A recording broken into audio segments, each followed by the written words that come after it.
Encender la noche. Poema.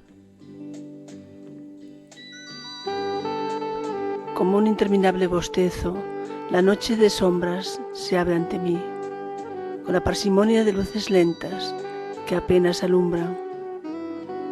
Esos pequeños ojos brillantes suavizan los efectos de mi ceguera perenne. Disimulan tras las alcantarillas a los espíritus malignos que pueblan la ciudad.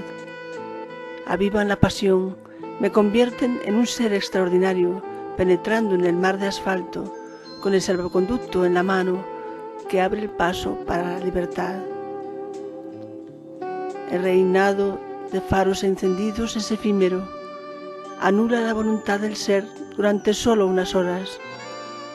Será el ajetreo diurno y el potente sol los que retornen mi deseo de otro baño luminoso, de luciérnagas artificiales, de tinieblas e insomnio.